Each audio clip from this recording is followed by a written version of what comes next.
Thuis heb ik nog een aanzichtkaart waarop een kerk, een kar met paard, een slagerij, J. van der Ven.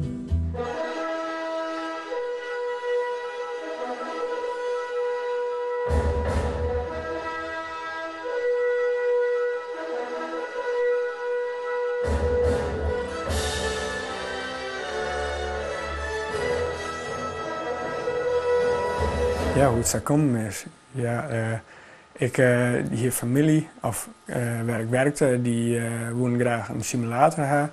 Een Formule 1 simulator. En weet daaromheen.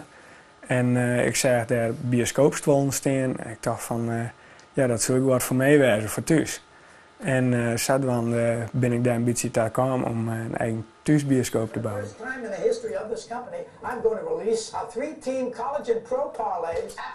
Een echte bioscoop had natuurlijk echte bioscoopstoelen nodig.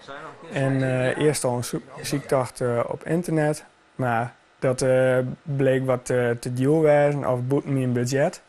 En mijn neef die kwam met het idee van ja, in Grains hadden ze een bioscoop en daar krijgen ze naar bioscoopstoelen.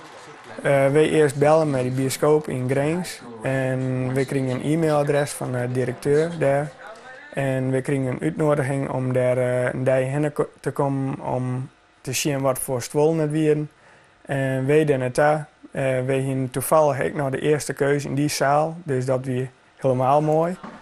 En zodoende hebben we die stoelen daar gekregen.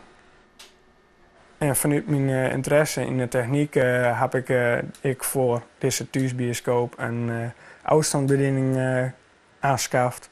En daarmee kan ik alles bedienen wat hier aanwezig is. Het geluid. Ik zal even wat jaren letten. Ik zal hem babbelen. En vanzelf het licht, wat uit moet gaan als een film begint. De bioscoop is alleen nog voor eigen gebruik, voor familie, vrienden. En 3 keer in het jaar dan komt er een leeskring uit Waskemeer, die shot dan boekverfilming hier. En dan had je vooral een hele mooie jongen van. En om de bioscoop helemaal compleet te krijgen, zoek ik van mensen willen graag spullen ontvangen willen. Bijvoorbeeld een popcornmachine, want van die chips daar word ik helemaal slecht van.